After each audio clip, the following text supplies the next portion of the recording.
Assalamualaikum warahmatullahi wabarakatuh, sobat YouTube dimanapun berada. Gimana kabarnya teman-teman semua? Sehat ya? Jadi kali ini alhamdulillah kita ada pekerjaan atap lagi. Sini atapnya ini namanya genteng flat beton ya. Nah, seperti ini. Jadi penyebab kebocorannya ini banyak ya di sini. Luas. Ini pernah dikerjakan sama tukang-tukang sebelumnya. Sini kita tinggal memperbaiki ya. Oke, kita langsung saja lihat apa saja penyebabnya. Nah, di sini penyebab pertama rata-rata ya untuk atap, khususnya untuk genteng flat beton. Jadi di sini tukangnya tidak tahu ya masalah jalur air. Jadi ini jalur air ya teman-teman. Ini jangan ditutup. Seperti ini dia tutup ya. Nih, ini banyak dia tutup. Jadi di sini solusinya kita harus belah kembali pakai gerinda ya. Pakai mata pemotong tegel. Jangan pakai mata pemotong besi atau pemotong beton, jangan. Ini mata pemotong tegel. Kenapa? Karena mata pemotong tegel itu dia agak tipis ya dan bisa mengikis bagian samping ketika dipotong. Hati-hati memotong, jangan terlalu dalam. Nanti jangan sampai di bagian bawahnya juga kena ya. Jadi di sini airnya seperti ini jatuh masuk. Nah di dalam ini ada sambungan ya, gelombang. Nah kalau seperti ini ya, ini bisa menyebabkan air yang masuk ke dalam sini itu tidak keluar, malah keluar dari sela-sela ya, tembus ke plafon. Nah yang kedua penyebabnya itu di sini ya. Ini umum ya, karpusan. Jadi karpusannya ini sudah banyak retak-retak. Ini termasuk lumayan bagus ya, karpusannya rapi. Biasanya agak berantakan ya. Nah di sini kita sikat-sikat lumutnya, kotoran, di sapu-sapu bersih ya. Terus kita cat 2 lapis pakai cat waterproof. Karena ini sudah dicat sebelumnya ya. Seandainya belum dicat, mungkin sampai bisa 3 lapisan ya kalau perlu. Nah, seperti itu. Oke, penyebab ketiga di rata-rata di bagian nok ya. Nah, di bagian nok di sini kita perhatikan ya. Jadi ini sudah dikerjakan juga, dia pakai cat waterproof warna hitam ya. Tapi di sini ada sebagian dia tidak kerjakan. Nah, ini juga bisa masuk ya teman-teman di bagian sini. Ini ada retakan di sini. Ada retakan. Ini kan belum diaci, langsung campuran semen ya. Ini harus dikasih acian dulu sebenarnya, acian cair ya. Nah, sama di sini juga dia sudah kerjakan, tapi ada retakan di sini ya. Ada retakan, dia belum cat sepenuhnya ya. Ini sepertinya cuman acian saja di sini. Ini harus di cat waterproof. Kalau perlu satu ini ya dicat. Bisa untuk mengetahui supaya pernah dicat juga bisa warna agak lain ya, tapi agak gelap. Bisa juga langsung gelap. Karena kalau di foto biasanya yang punya rumah enggak melihat langsung ya. Seperti ini ya. Ini dia sudah kerjakan tapi belum dicat waterproof. Nah, ini sama juga di bagian sebelah sini dia banyak tutup ya jalur airnya. Jalur air banyak dia tutup. Jadi di bawah itu banyak titik-titik kebocoran ya. Bisa sampai sekitar 5 kayaknya itu. Nah ini juga dia sudah kasih terpal di bagian sini. Nah, ini enggak masalah sih bagian terpal, tapi bagian sambungan antar terpal dengan beton itu harus bagus ya. Terutama di pengecatannya, karena di situ dia sambung pakai serat fiber terus dicat waterproof. Tapi kalau ada kebocoran di bagian situ ya bisa tembus juga air sebagian ya. Nah, terus yang keempat itu yang tidak kelihatan mata, kalau rumahnya itu dibangun asal-asalan, kemiringan atap. Jadi misalkan kemiringan atapnya ini miring ke kanan atau miring ke kiri, walaupun sedikit itu bisa masuk air juga ya. Karena terus terang kalau untuk masalah kebocoran yang nomor 1 atap paling rewel itu ya genteng keramik, genteng flat beton. Ya itu. Yang kedua atap metal polos, metal pasir. Nah, itu yang lebih rewel masalah kebocoran, karena dia harus ada kemiringan tertentu dan presisi ya, presisi untuk ringnya. Salah sedikit dia masuk di bagian sambungan-sambungannya yang banyak ya. Beda kalau spandek. Nah, ini di sini lumayan masih aman ya bagian depan. Oke, penyebab selanjutnya. Jadi penyebab selanjutnya itu di sisi bagian spandek ya. Ini kanopi atap yang untuk di sekitar dapur ini ya, di belakang. Jadi di sini banyak sampah-sampah ya. Ini harus dibersihkan ya paling tidak ya. Karena menghambat air turun, dan kemiringan atapnya juga ini sebenarnya masih kurang ya, masih kurang sedikit. Soalnya spandek kan ada sambungan juga, tapi dia sambungannya jarang-jarang ya. Artinya tidak beda sama genteng. Jadi kalau misalkan buntu, ada di sini banyak sampah, kotoran, airnya bisa masuk di bagian sambungan. Nah, terus yang kedua, umur sekrupnya kadang ada yang sudah layak harus diganti ya, karena karetnya sudah habis. Jadi di sini barusan tadi saya ganti sebagian besar. Nah, ini rata-rata sudah ganti ya di sini. Ini sekrupnya sekrup baru semua ya. Nah, ini banyak sekrupnya yang seperti ini ya. Seperti ini sudah berkarat. Karetnya sudah habis. Ini rawan juga masuk ya. Ini jangan di cat waterproof ya.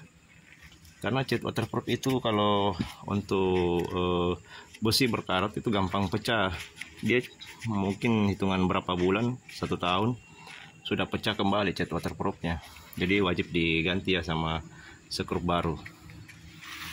Ataukah cara sekrupnya miring, kebanyakan miring yang tidak lurus. Nah, itu juga bisa menyebabkan di celah-celahnya banyak masuk air ya. Gitu ya teman-teman. Nah, di sini juga ada ini penyebab kecil juga sebagiannya. Pipa AC yang tidak terpakai masuk ke dalam tapi tidak dipotong ya. Jadi air bisa mengalir lewat pipanya masuk. Ya. Nah, ini juga di bagian talang-talang ya, talang ini bekas tandon ya, tidak terpakai. Di sini harus wajib dibersihkan juga karena terlalu banyak kotoran, batu itu bisa menghambat air turun ke pembuangan ya. Pembuangannya ada di sana. Ini banyak. Termasuk sisi-sisi dinding yang berlumut seperti ini nih harus dibersihkan, dicat waterproof kembali ya. Ini. Oke teman-teman, itu bagian besar tanda penyebab kebocoran atap genteng flat ya dan spandek. Jadi nanti kita videokan pengerjaannya di sini. Pertama karpusan yang retak-retak ya, itu diberi serat fiber dulu, terus dicat waterproof. Nah, ini ya teman-teman, juga salah satu penyebab kebocoran di bagian spandek itu apabila ada susunan sambungan seperti ini ya. Karena ini spandeknya sudah dilumuri dengan pasir ya, pasir khusus, diberi campuran seperti aspal. Nah, ini makanya dia terangkat ya, terangkat. Tapi tukang sebelumnya dia tidak kancing ya. Ini harusnya dia kancing di sini ya. Nah, ini bisa dia kancing pakai seperti ini ya, sekrup GRC. Ini sekrup GRC seperti ini ya. Nah, ini harus diberi karet paku seng ya. Ini murah ya per lembarnya. Di toko bangunan ini 5.000, 4.000 atau 3.000 sudah dapat ya. Jadi dia ada per lembarnya itu sekitar 50 biji, 40 biji barangkali ya. Jadi ini sekrupnya sekrup sekitar 2 cm ya, 2 cm. Kenapa mesti sekrup GRC seperti ini? Karena kalau sekrup GRC itu ujungnya seperti ini ya, sekrup spandek seperti ini. Terus juga dia tahan karat. Beda kalau sekrup Gibson yang mudah berkarat. Terus juga untuk dratnya sendiri memang kalau sekrup Gibson itu tidak cocok ya. Jadi yang cocoknya itu sekrup seperti ini ya, GRC. untuk di bagian sambungan-sambungan spandek yang seperti ini. Tapi ada juga yang sambungannya seperti ini terangkat. Ini rawan ya kalau hujan volumenya deras, vertikalnya bisa masuk di celah-celah sini ya. Kadang juga ada yang salah ini tukangnya, jadi dia masangnya bukan dari sini biasanya dari sana dulu. Harusnya dia dari sini dulu nih ya, kancing dulu nanti sambungan berikutnya. Karena kalau dari sana dulu, ketika spandeknya diinjak dia akan melar sedikit, akhirnya kelebihan di sini terangkat ya, seperti ini. Jadi nanti kita pakai bor ya, mungkin sekitar 2 biji ya setiap spasinya ini, antara sekrup di sini dengan yang bagian sana kita kasih 2 biji ya di bagian ini.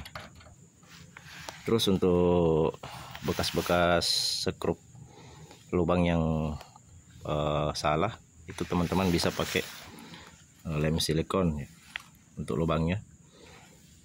Jangan di serut fiber ya, karena itu kalau lubang sebesar itu serut fibernya mudah pecah dalam 1-2 tahun.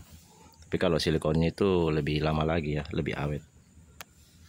Jadi teman-teman bisa pakai lem silikon, ada yang versi seperti odol ya, pasta gigi yang kecil, ini yang versi besar ya. Oke, kita langsung saja.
Oke teman-teman, ini ya setelah dicat karpusannya 2 lapis, terus di bagian sini tadi yang tertutup jalur airnya itu sudah dibelah gerinda, terus dikembalikan warna aslinya genteng warna hitam ya, pakai cat waterproof.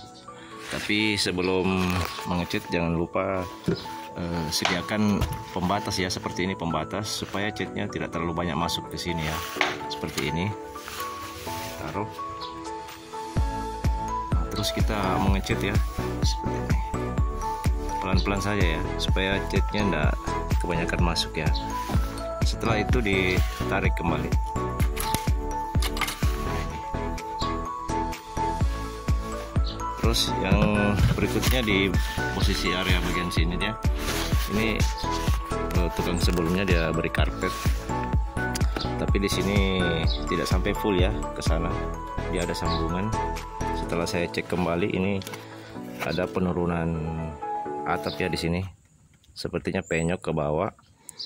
Jadi mau tidak mau ini harus dikeluarkan karpetnya kembali, terus diberi karpet yang lebih lebar lagi ya, lebar lagi, tetap seperti ini sampai full ke sana ya. Jadi ini genteng seperti ini bisa terangkat ya. terangkat sedikit, walaupun udah banyak. Nanti karpetnya dijepit dari bawah ya sini. Kalau misalkan memungkinkan karpetnya lebih lebar lagi, bisa diambil posisi bagian sini ya, karpetnya dijepit sampai ke bawah melewati batas yang penyok ya di sini, melewati sampai sini paling tidak. Oke, kita lanjut yang lain. Untuk di bagian note-nya sendiri nih sudah diberi juga ya cat waterproof. Tapi sebelumnya kalau ada yang butuh diberi serat fiber, kita kasih serat fiber ya di pertama bagian-bagian ini. Terus kita kasih cat waterproof 2 lapis ya, seperti ini. Nah, sama juga untuk sisi-sisi bagian ini, jangan anggap sepele ya, untuk retakan-retakan seperti retakan halus rambut di bagian dindingnya itu, usahakan cat waterproof setinggi sekitar 40 cm dengan karpusannya juga dicat ya. Nah, ini juga sudah dibelah ya. Ini mau dicat hitam juga karena tukang sebelumnya dia tutup total ya bagian jalur airnya di sini. Terus juga di setiap ada sambungan-sambungan baut ya dari besi kanopi atau apa, itu jangan lupa ditutup juga lubangnya di sini, dicat supaya air tidak tembus ya di bagian celah-celah bautnya ini yang baut ke dinding. Oke.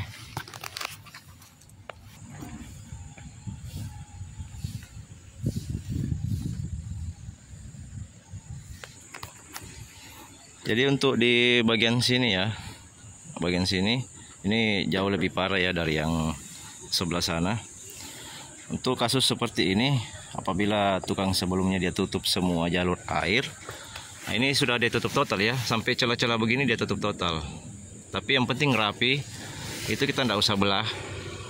Nah, di sini kita tugasnya tinggal cat saja ya, cat. Jadi pertebal cat waterproofnya ya, semua di bagian-bagian ini sama jalur airnya dicat juga ya, karena di sini dia tutup total banyak ya. Nah, ini. Nah, untuk bagian seperti ini ya, apabila ada seperti ini, itu juga wajib ya di double catnya. Ini dia sudah cat, terus dia kasih serat fiber, tapi sepertinya 1 lapis ya. Jadi kita harus tambahkan lagi 1 lapis supaya air tidak gampang masuk, terutama di bagian atas ini ya. Nah, ini ada celah. Nah, di sini ada celah karpetnya, dia tidak tutup baik. Nah, masuk air di sini, masuk sama saja tidak ditutup karpet ya. Gitu. Jadi tidak usah dilepas karpetnya selama karpetnya masih bagus ya. Kita tinggal kasih serat fiber di sini, kita cat ulang lagi. Seperti ini.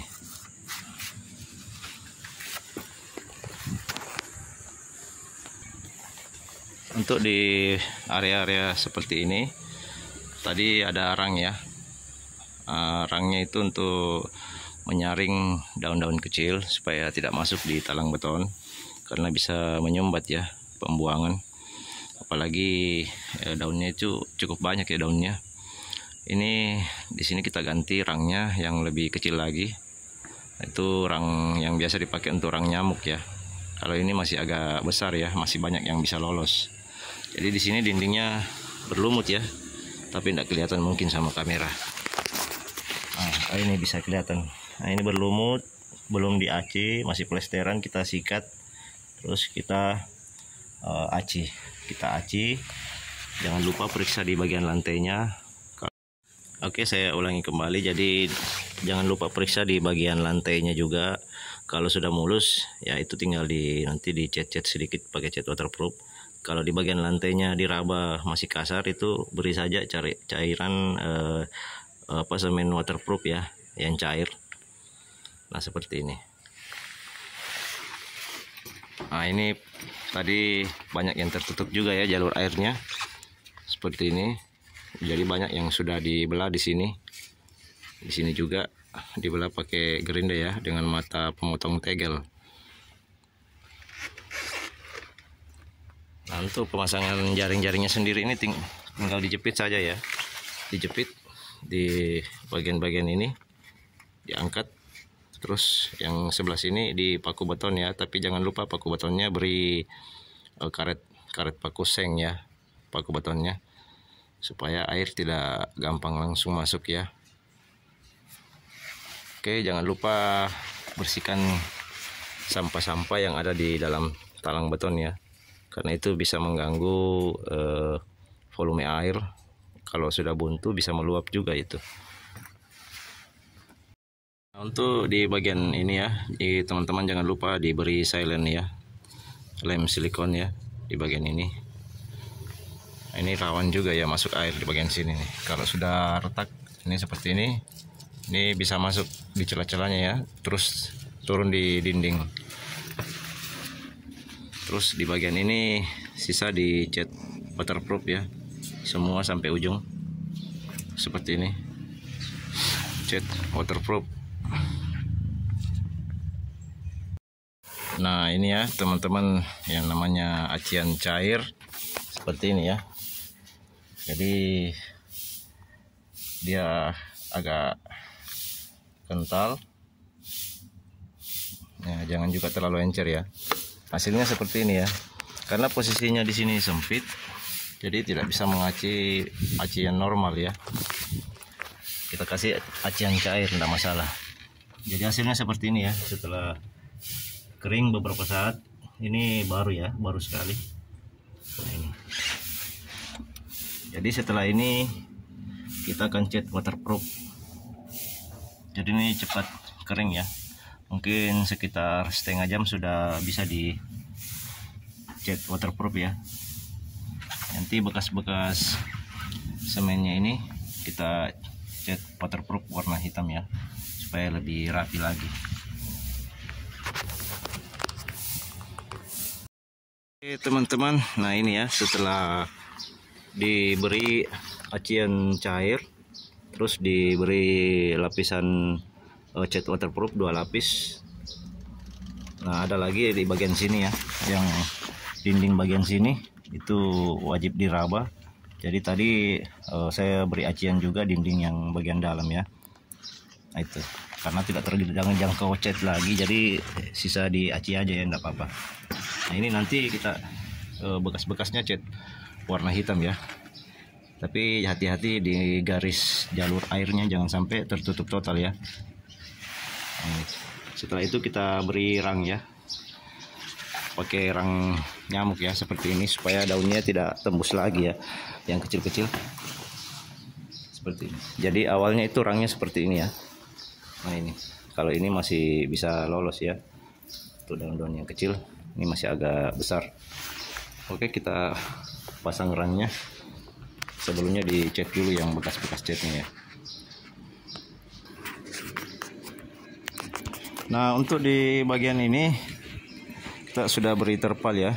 Jadi alhamdulillah, karena kita kerjakan di musim hujan, setelah dicek, jadi terpalnya kita ganti, kita potong seperti ini ya. Ini dipotong bagian sini karena ini agak sulit ya dikeluarkan semuanya. Nah kita ambilnya yang lebar 90 cm ya. Jadi kita ambil di barisan kedua dari bawah ya, jangan di bagian bawah lagi, karena terpal yang sebelumnya itu di bagian bawahnya ya, di bagian ujung sini. Jadi ini masih agak rawan ya. Nah ini kita sekrup seperti ini ya, pakai sekrup GRC, terus pakai karet paku ya, karet paku seng. Nah ini nanti kita di sini dijepit ya. Jadi caranya itu kita angkat sedikit, dorong sedikit. Jadi ada yang angkat bagian atas, ada yang dorong sedikit demi sedikit ya. Jadi masuknya itu sekitar 3 cm saja ya, sekitar 3 cm di sini masuknya. Nah, terus untuk bagian sisi sebelah dalam, nah ini kalau misalkan ada potongan, ini wajib dipotong lagi ya, supaya bisa terangkat ya. Soalnya biasa tidak terangkat bagian sini, supaya karpetnya nanti bisa masuk. Nah usahakan karpetnya lebar 90 ya, supaya bisa lebih jauh keluar. Nah, ini penyebabnya kenapa diberi terpal seperti ini, karena di bagian ujung spanduk ini ada yang penyok ya. Pernah ada tukang yang injak, terus kemiringannya sudah tidak seperti miring ke depan ya, tapi air bisa kembali ke belakang. Nanti di sini bagian sininya baru agak miring, jadi dia harus dibuang bagian sini ya. Oke. Oke teman-teman, ini udah selesai ya untuk pemasangan rangnya. Karena panjangnya rang tidak cukup, jadi kita sambung ya di bagian sini ya. Sambung sedikit. Jadi di sini tidak jadi dimasukkan ke dalam gentengnya, dijepit ya. Karena sebagian genteng ada yang susah ya dimasukkan, agak keras gitu ya. Jadi di sini kita pakai sistemnya lagi serat fiber, tempel seperti ini. Ditempel ya serat fiber. Ini nanti didobel lagi ya, 2 lapis. Nah, ini baru 1 lapis. Nah, jangan lupa diatur ketinggian ya. Jadi di sini lebih tinggi ya. Lebih tinggi, lama-lama rendah di sana. Nah, jangan lupa dipakai penahan ya, supaya saat pengecetan serat fibernya ke rang tidak terangkat ya. Jadi di sini nanti kalau sudah banyak daunnya, kebetulan daunnya dari sini nih, ini. Nah, ini. Jadi dia membuang ke sini daunnya, terus ke bawah, langsung ke tanah ya. Jadi daunnya tidak tinggal lagi di rang banyak. Mungkin cuma sebagian kecil ya yang tinggal. Karena ini sudah miring ya. Jadi awalnya itu rangnya tidak miring, jadi daunnya lebih banyak tinggal. Oke teman-teman. Ini kebetulan alhamdulillah sudah baru-baru hujan lagi ya, jadi langsung tes. Ini alhamdulillah pekerjaan sudah selesai. Terima kasih sudah mengikuti video ini. Jangan lupa like dan subscribe ya teman-teman. Tetap dukung channel ini untuk mendapatkan video-video yang bisa bermanfaat bagi teman-teman semua. Assalamualaikum warahmatullahi wabarakatuh.